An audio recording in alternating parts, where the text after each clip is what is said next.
ఏంటి అంబిక శారీతో ఏం చేస్తుంది అని అనుకుంటున్నారా? ఏం చేయట్లేదు. అమ్మ చీరని కట్ చేస్తున్నాను హాఫ్ శారీ స్టిచ్ చేసుకోవడానికి.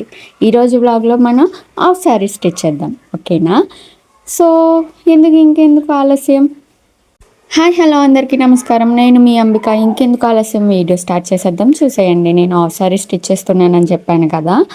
ఇది ప్లేట్స్ పెట్టి చూస్తున్నాను, అంటే సైజ్ చూసుకోవడానికి. నార్మల్గా సైజ్ చూసి అవన్నీ చెయ్యను అనమాట. నేను ఫ్రంట్ పార్ట్లోనే ఒక సైడ్కి ప్లేట్స్ పెట్టి దానికి తగ్గట్టు మూడింతలు క్లాత్ కట్ చేస్తున్నాను అనమాట, మెటీరియల్ ఈ సారీని. ఎందుకంటే అది నాకు కరెక్ట్గా పరికినికి సరిపోతుంది అనమాట. కట్ చేసేద్దాం. కటింగ్కి ఖచ్చితంగా అమ్మ హెల్ప్ కావాలి. నేను కింద పెట్టి దాని చుట్టూ తిరుగుతూ నేను కట్ చేయలేను. సో అమ్మ పట్టుకుంది ఒక సైడ్. అండ్ సారీలో పైనున్న అంచుని కట్ చేస్తున్నాను, ఎందుకంటే ప్లేట్స్ పెట్టిన తర్వాత అదే పట్టీలాగా వేద్దామని, అందంగా కనిపిస్తుంది కదా, అందుకని. సో సారీ కట్ చేసేసాను. ఈ పార్ట్ అంతా బ్లౌజ్ స్టిచ్ చేసుకోవడానికి వాడతాను. అండ్ ఇది హ్యాండ్స్, ఫుల్ హ్యాండ్స్ పెట్టుకుందామని ఆలోచిస్తున్నాను. చూద్దాం నా మూడ్ని బట్టి తర్వాత. ఓకే, ఇంకా స్టిచ్ చేసేద్దాం. స్టిచ్ చేయడానికి మనం మిషన్ని, ఆయుధాన్ని బయటికి తీద్దాము. ఇది నా సింగర్ మిషన్ అనమాట. ఇది అరౌండ్ 7 years అవుతుంది కొని. చాలా బాగా వర్క్ అవుతుంది. ఇప్పటి వరకు నేను దీనికి మినిమం ఒక 3 times మాత్రమే ఆయిలింగ్ చేసి ఉంటాను, ఆయిల్ పెట్టుంటాను. యా, నాకు కరెక్ట్గా ప్రాపర్ ప్లేస్ అనేది లేదనమాట మిషన్ పెట్టడానికి. మంచం మీద పెట్టి ఒక కాలు మంచం మీద, ఒక కాలు కింద ఉంటుంది అనమాట. చాలా ఇబ్బంది పడతాను స్టిచ్ చేయడానికి. చిన్నిళ్ళు ఉంటే అంతే. సో ఈ దారాల బాక్స్ తోటి యుద్ధం చేస్తే నాకు ఏదో కొంచెం సరిపడే కలర్ దొరికిందనమాట.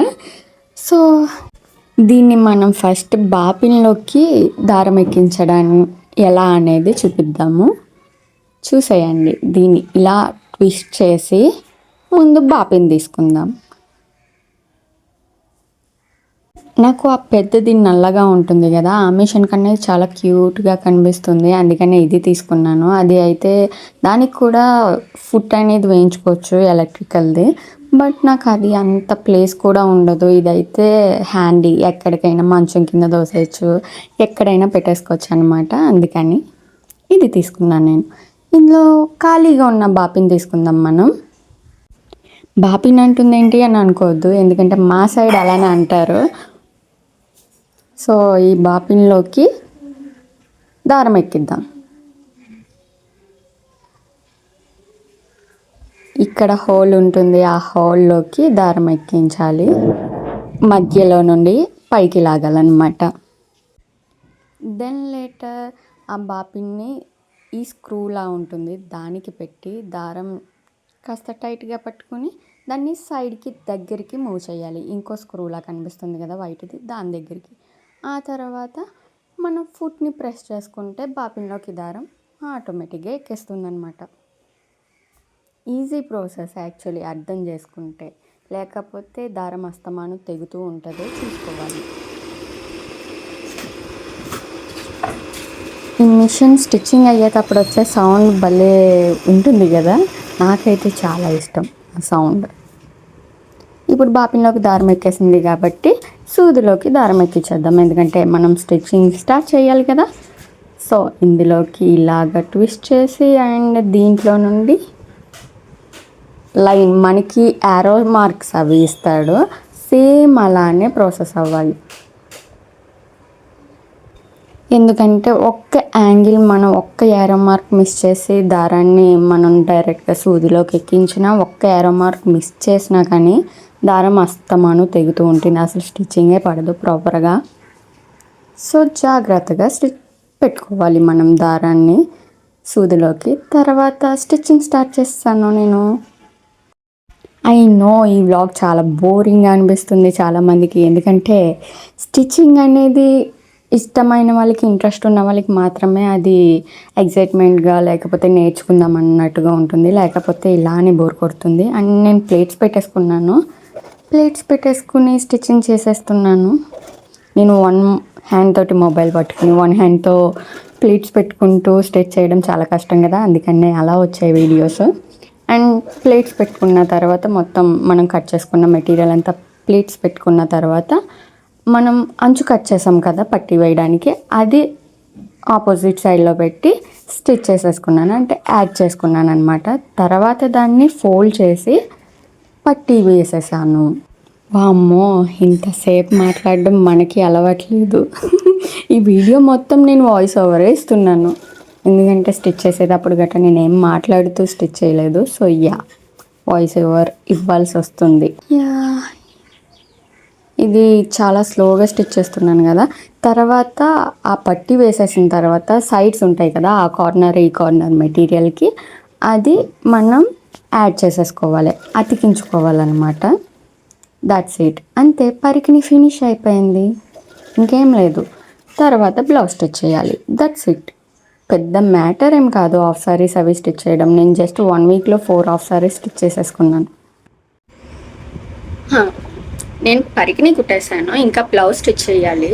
బట్ నాకు లైనింగ్ దొరకలేదన్నమాట. అంటే ఎక్కడో పెట్టేశాను, తీసాను కానీ లైనింగ్ ఎక్కడ పెట్టానో గుర్తులేదు. సో అందుకని అది నెతికిన తర్వాత రేపు ఆర్ ఎల్లుండి కుడతాను. బట్ ఏంటంటే అది వీడియో షూట్ చేస్తాను, షూటింగ్ అయితే. బట్ బాగా లెంత్ ఎక్కువైపోతుందని వేస్తే ఆ క్లిప్స్ అన్నీ యాడ్ చేయను, బ్లౌజ్ స్టిచ్ చేసేది. అండ్ నేను ఏంటంటే కొలతలు తీసుకుని లైక్ ఏంటంటే ప్రాపర్ ప్రాసెస్ తోటి నేను స్టిచ్చింగ్ చేసుకొని, ఎందుకంటే నాకు నేను కుట్టుకుంటున్నాను, నాకు నచ్చినట్టు కుట్టేసుకుంటాను అనమాట. అంటే మరీ గలీజ్గా ఏముండదు, చూడడానికి అందంగా ఉంటుంది. కాకపోతే లోపల కుట్లు అయ్యి ఒక లైన్ అనేది, ఒక ప్రాపర్ స్టిచ్చింగ్ అనేది ఉండదన్నమాట. సో అండ్ ఏంటంటే నేను అసలు లంగా ఓణీలు స్టిచ్ చేయడానికి రీజన్ ఏంటంటే, ఫస్ట్ ఆఫ్ ఆల్ నా ఏజ్ అమ్మాయిలందరూ ఇప్పుడు హాఫ్ సారీస్ మీద పిక్స్ తీయించుకుంటున్నారు, వాళ్ళు చాలా క్యూట్గా కనిపిస్తున్నారు. ఓకే, బట్ చాలా క్యూట్గా కనిపిస్తున్నారు. నేను కూడా ఉండేవి, నాకు కూడా హాఫ్ సారీస్ ఉన్నాయి కూడా. బట్ ఏంటంటే అవి అన్నీ నేను మూవీలో అది వాడాను అండ్ చాలా షూట్స్లో వాడేసాను. సో రొటీన్గా అవే వేసుకోవడం ఇష్టం లేక నేను వేసుకోవట్లేదు అనమాట. అవి పిక్స్ కూడా ఉండేవి, ఉన్నాయి లేదో ఇన్స్టాగ్రామ్లో, నాకు కూడా తెలీదు, గుర్తులేదు యాక్చువల్లీ.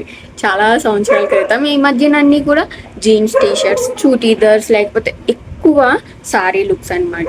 సో దానివల్ల ఏమవుతుందంటే నాకు ఏంటి ఎలా చెప్పాలి, నాకు క్యారెక్టర్స్ అన్నీ కూడా మ్యాక్సిమం సారీ కట్టుకునే క్యారెక్టర్స్ వస్తున్నాయి అనమాట. నా ఏజ్కి సంబంధించినవి రావట్లేదు యాక్చువల్గా, వస్తున్నాయి. బట్ ఏంటంటే ఎక్కువ సారీ ప్రిఫర్ చేస్తున్నారు. నన్ను సారీలో పిక్స్ చూసారు కాబట్టి, మేడం మీకు సారీ బాగుంది, మనం సారీయే ప్రిఫర్ చేద్దాం ఈ షూట్కి, ఈ సీన్కి అని చెప్పి సారీయే ఫిక్స్ అవుతున్నారు వాళ్ళు కూడా. అందుకని నేనేం చేశానంటే ఈ సారీ నుండి పిక్స్ అన్నీ కూడా హాఫ్ సారీలో ఉండాలి అని చెప్పి కొత్తవి కావాలని అమ్మ చీరలు ఉంటాయి, మొత్తం చాలా ఉన్నాయి, పట్టు చీరలు అవి చాలా ఉన్నాయి అనమాట. అంటే ఒక 10 టైమ్స్ అలా కట్టేసినవి అమ్మ మళ్ళీ కట్టుకోదు, అలా పక్కన వదిలేస్తుంది. లేకపోతే అనాథాశ్రమం వాళ్ళు, లేకపోతే అనాథాశ్రమం వాళ్ళు వస్తారు కదా, వాళ్ళకి డొనేషన్ లాగా ఇచ్చేస్తుంది అనమాట, ఫ్రీగా ఇచ్చేస్తుంది. ఆ పట్టు చీరలు ఎంత కాస్ట్లీ సారీ అయినా ఇచ్చేస్తుంది, ఎందుకంటే ఎలా మూలన పడి ఏం ప్రయోజనం ఉండదు. ఇంతకుముందు అమ్మ అడిగేది కొచ్చు కదా, మంచి కదా చీరలు. బట్ నేనేంటంటే నాకు చాలా బద్ధకం ఎక్కువ, నా పనులు నేను కూడా చేసుకోను. సో ఆ బద్ధకంతో వదిలే ఇచ్చే అని చెప్పేదాన్ని. బట్ ఇప్పుడు లేదు, ఇవి బాగుంటాయి హాఫ్ సారీకి అని చెప్పి నేను అవన్నీ హాఫ్ సారీస్ కుట్టుకుంటున్నాను. చాలా చీరలు ఉన్నాయి యాక్చువల్లీ, చాలా హాఫ్ సారీస్ అవుతాయి కుట్టుకుంటాను. అండ్ ఈసారి నేను పిక్స్ అన్నీ కూడా ఇన్స్టాగ్రామ్లోని హాఫ్ సారీ తోటి ఎక్కువ పిక్స్ రావాలని నేను మెంటలీ ఫిక్స్ అయ్యాను. సో ఇది ఈరోజు నేను చేసింది.